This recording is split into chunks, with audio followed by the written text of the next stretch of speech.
اگر تم وہ کرو گی تو تمہارا احسان مند رہوں گا، مگر یہ بات کسی کو بھی بتانا مت۔ ان کی بات سن کر میں تھوڑا ڈر گئی تھی۔ میں نے فوراً کام کا بہانہ کیا اور وہاں سے آ گئی۔ میں اپنے شوہر کو اس بات کے متعلق بتانا چاہتی تھی، مگر میں ڈر گئی کہ کہیں وہ مجھ پر غصہ نہ کریں کہ تمہیں کتنی بار ان سے دور رہنے کا کہا گیا ہے۔ میں سوزر کے پاس بہت کم جاتی تھی۔ اگر وہ میرے قریب کوئی بات کرنے کے غرض سے آتے تو میں فوراً وہاں سے کہیں چلی جاتی تاکہ وہ مجھ سے دور ہی رہیں۔ ریاض کا کام بند ہو چکا تھا، گھر کے حالات ناسازگار تھے۔ میرا ایک بچہ تھا، پر وقت پر بچوں کے پیٹ کی فکر لگی رہتی ہے۔ میں بہت زیادہ پریشان تھی۔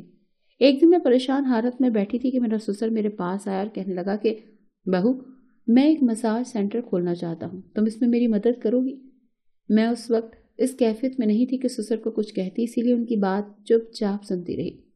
وہ مجھ سے مدد چاہتے تھے کہ میں ان کی مدد کروں۔ وہ عورتوں کے لیے مساج سینٹر بنانا چاہتے تھے جس میں وہ خود بھیس بدل کر مساج سینٹر بنانے کا سوچ رہے تھے۔ سسر کا یہ منصوبہ سن کر میں چونک گئی۔ مجھے ان کی اس بات پر شدید غصہ آیا۔ جب میں چپ رہی تو سسر میرے چہرے کے تاثرات دیکھ کر مجھے کہنے لگے کہ اگر تم اس کام میں میرا ساتھ دو گی تو میں تمہیں 1 ماہ کا خرچہ دیا کروں گا جس سے تم گھر کا خرچ چلا سکو گی۔ میں نے تھوڑی دیر اس پر سوچا اور پھر سسر کی مدد کرنے پر آمادہ ہو گئی۔ سسر نے گنجان آباد علاقے میں عورتوں کے لیے مساج سینٹر کھول دیا۔ وہاں طرح طرح کی عورتیں مساج کروانے آتی اور سبھی میرے سسر کا بہت دعائیں دیتی۔ سسر نے جس جگہ مساج سینٹر کھولا وہ ایک گھر تھا جو انہوں نے کرائے پر لیا تھا اور وہاں ہی وہ عورتوں کے کئی دن تک رک بھی جاتی۔ میں حیران تھی کہ مالش کروانے آتی ہیں یا پھر یہاں رکنے۔ اس بات کی خبر میرے شوہر اور ساس کو نہیں تھی، ورنہ وہ پورا گھر سر پر اٹھا لیتے۔ مساج سینٹر کھولے 2 ماہ ہو چکے تھے۔ سسر تو بہت ہی خوش تھا۔ وہ ہر ماہ کے آخر پر مجھے خرچہ دے دیتا۔ اندھے کو کیا چاہیے؟ 2 آنکھیں۔ میرا بھی کچھ ایسا ہی حساب تھا، بغیر کچھ کیے خرچہ مل جاتا تھا۔ بس جب سسر گھر سے غائب ہوتا تو میرے ذمے گھر والوں کو سنبھالنا تھا جو میں بخوبی سر انجام دے رہی تھی۔ ایک دن میرا سسر مساج سینٹر سے جب واپس آیا تو وہ بہت رو رہا تھا۔ اسے روتے دیکھ کر میں پریشان ہو گئی۔ ریاض اس وقت گھر نہیں تھا۔ میں نے سسر سے رونے کی وجہ پوچھی تو کہنے لگا آج مساج سینٹر پر جب ایک عورت آئی تو وہ ٹھیک تھی، مگر واپسی پر اس کی موت ہو گئی۔ اس کو دفنانے کا بندوبست میں نے کرنا تھا، مگر مجھے اس کی میت نہیں ملی۔ پتہ نہیں ظالم لوگوں نے اس کے ساتھ کیا کیا ہے۔ میں سسر کی بات سن کر ششدر رہ گئی اور اسے تسلی دی کہ کچھ نہیں ہوا، جو ہوتا ہے اچھے کے لیے ہوتا ہے، آپ فکر نہ کریں۔ سسر کی حرکتیں مجھے کچھ مشکوک لگتی تھی، مگر مجھے تو پیسوں سے غرض تھی، وہ مجھے مل رہے تھے۔ مجھے اندر سے خوف بھی تھا کہ اگر ریاض کو پتہ چل گیا تو وہ بیٹھے بیٹھے کہیں مجھے طلاق نہ دے دے۔ وہ تو میرے بچے کا بھی نہیں سوچیں گے۔ مگر میں ہر وقت بس یہی دعا کرتی رہتی تھی کہ کسی کو اس بات کی خبر نہ ہو کہ سسر عورت بن کر عورتوں کا مساج سینٹر کھولے بیٹھے ہیں۔ دن رات سسر کے مساج سینٹر پر رش لگا رہتا۔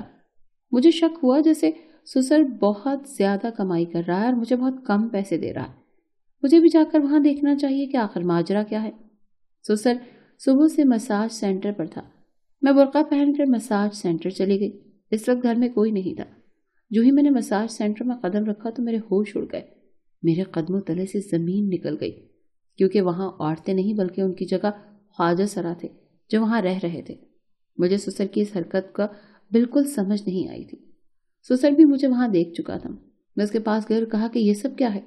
آپ نے تو عورتوں کا مساج سینٹر کھولنے کی بات کی تھی، پھر یہ خواجہ سرا کہاں سے آ گئے؟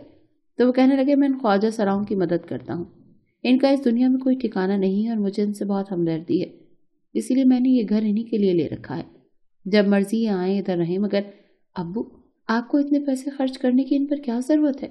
تو وہ کہنے لگے بہو، میری تیری ساس سے دوسری شادی ہے۔ میری پہلی شادی کہیں اور ہوئی تھی، اس سے میری اولاد ایک خواجہ سرا پیدا ہوئی تھی جنہیں کچھ لوگ ہمارے گھر سے لے گئے۔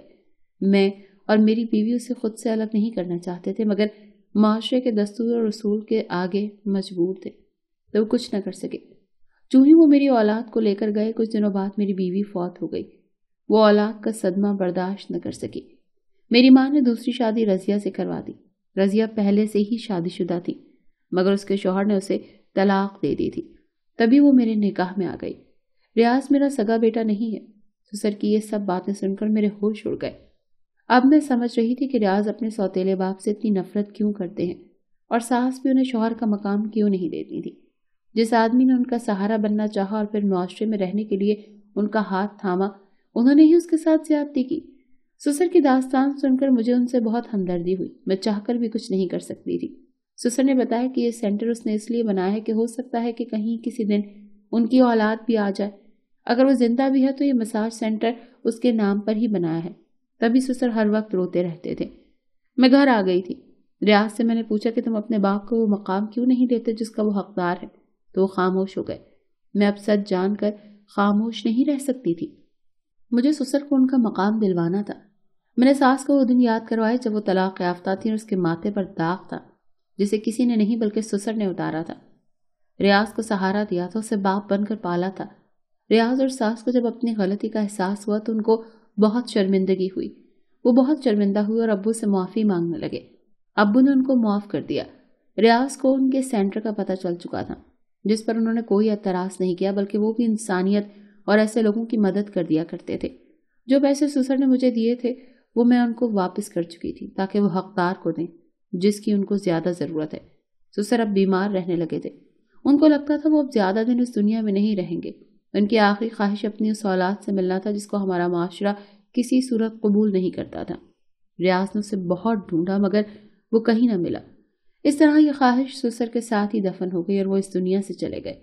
ساس ہر وقت روتی تھی کہ اس نے اپنی زندگی میں بہت گناہ کمائے ہیں۔ اس نے خود تو یہ سب کیا مگر ریاض کو بھی اسی رستے پر چلا دیا۔ ابو کے جانے کے بعد ساس چاہتی تھی کہ یہ سینٹر بند کر دیں مگر ریاض نے منع کر دیا کہ رہنے دیں، اس کا خرچہ میں دیکھ لوں گا۔ ریاض کا اب کاروبار چلنا شروع ہو گیا تھا۔ وہ خوش تھا۔ شاید اس نے ایسے لوگوں کی مدد کی جن کو صرف گالیاں ہی ملتی تھی۔ میرے دل میں ہمیشہ یہ ملال رہتا تھا کہ کاش میں ان کی بات تب تحمل سے سن لیتی تو شاید آج حالات کچھ اور ہوتے۔ بعض اوقات انسان کو اپنے دل کی سننا پڑتی ہے مگر ہم لوگوں کی سن سن کر اپنے دل کی دستک کو ہی فراموش کر بیٹھتے ہیں۔ میرے ساتھ بھی کچھ ایسا ہی ہوا تھا جس کا ملال مجھے تا عمر رہے گا۔